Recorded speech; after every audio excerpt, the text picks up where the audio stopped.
Eu estava dirigindo pela estrada de terra que cortava a mata densa, voltando para casa depois de mais um dia exaustivo de trabalho no posto florestal. O sol já começava a se pôr, tingindo o céu de laranja e vermelho, e eu só pensava em chegar logo, tomar um banho e descansar. A caminhonete chacoalhava sobre os buracos e pedras do caminho mal cuidado, levantando poeira atrás de mim. Eu conhecia aquela rota como a palma da minha mão, tinha feito aquele trajeto centenas de vezes nos últimos 5 anos. Foi então que algo chamou minha atenção no acostamento. Um vulto escuro, meio escondido pela vegetação rasteira. Pesquei os olhos, tentando focar melhor enquanto diminuía a velocidade. Por um instante pensei que fosse apenas um tronco caído ou um monte de lixo que alguém tinha jogado ali, mas algo no formato não parecia certo. Parei a caminhonete completamente, engrenei o freio de mão e desci, deixando o motor ligado e os faróis acesos. Caminhei devagar em direção ao objeto, meus pés esmagando a grama seca.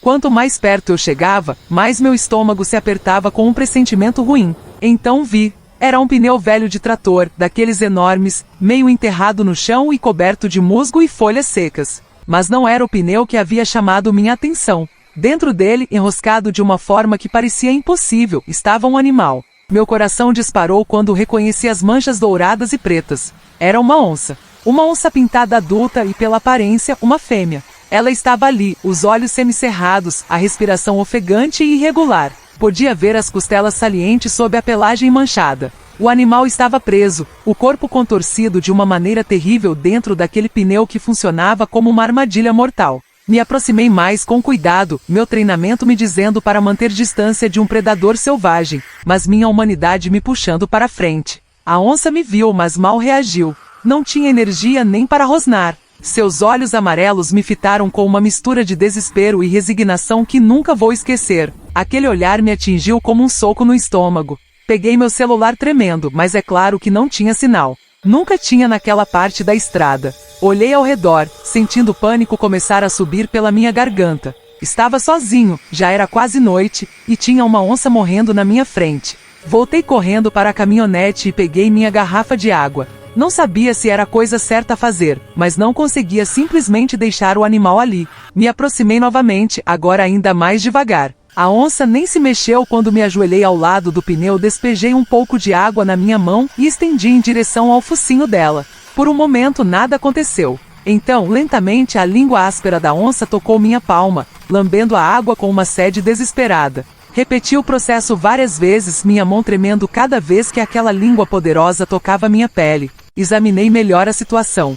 O pneu estava ali há muito tempo, isso era óbvio pela vegetação crescida ao redor e pelo estado deteriorado da borracha. A onça devia ter enfiado a cabeça ali procurando comida, talvez perseguindo algum animal pequeno que se escondeu no pneu, e ficou presa. O corpo havia passado pelo aro, mas os ombros e as patas dianteiras estavam presos de uma forma que tornava impossível para ela se libertar sozinha. Voltei para a caminhonete e peguei minha caixa de ferramentas. Tinha que cortar aquele pneu, era a única solução. Peguei a serra manual, uma faca grande e umas cordas. Meu plano era maluco, eu sabia disso, mas não conseguia pensar em outra coisa. Precisava agir rápido, porque a cada minuto que passava, podia ver a vida escoando daqueles olhos amarelos. Comecei a serrar o pneu, o mais longe possível do corpo da onça. A borracha era grossa e velha, o que tornava o trabalho ainda mais difícil. Meus braços ardiam com o esforço, o suor escorrendo pelo meu rosto e encharcando minha camisa. A onça continuava imóvel, apenas me observando com aqueles olhos que pareciam entender o que eu estava tentando fazer.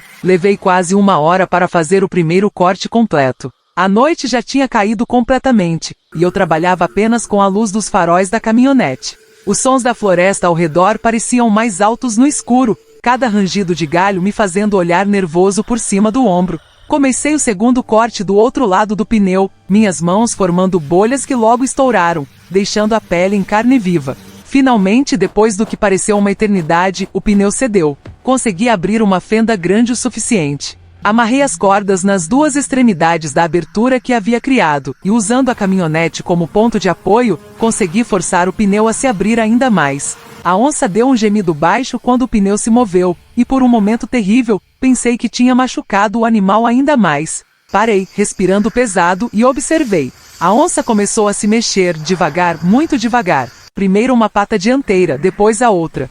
O movimento era doloroso de assistir, cada centímetro parecendo custar um esforço tremendo. Mas ela estava se movendo, estava se libertando.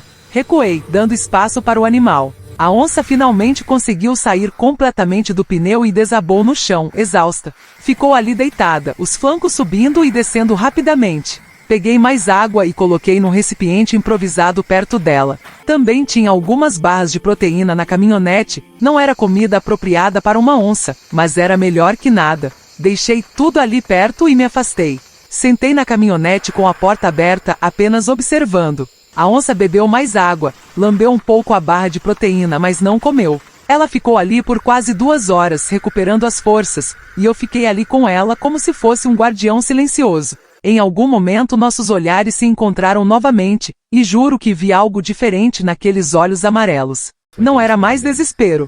Era algo como reconhecimento, talvez até gratidão. Eventualmente a onça se levantou. Suas pernas tremiam, mas ela conseguiu ficar de pé. Olhou para mim mais uma vez, uma olhada longa e penetrante, e então virou e mancou em direção à mata. Observei até ela desaparecer completamente na escuridão entre as árvores. Só então percebi que estava chorando, lágrimas silenciosas descendo pelo meu rosto empoeirado. Voltei para casa naquela noite completamente transformado. Nos dias seguintes, voltei ao local algumas vezes, sempre levando água e pedaços de carne que comprava no mercado. Nunca vi a onça novamente, mas a comida sempre desaparecia. Comecei a pesquisar sobre onças pintadas, sobre como ajudar, sobre organizações de resgate de animais silvestres. Fiz contatos, pedi orientação, aprendi. 3 semanas depois do resgate, estava no mesmo local, checando se a comida que havia deixado no dia anterior tinha sido consumida, quando escutei um barulho na mata. Congelei,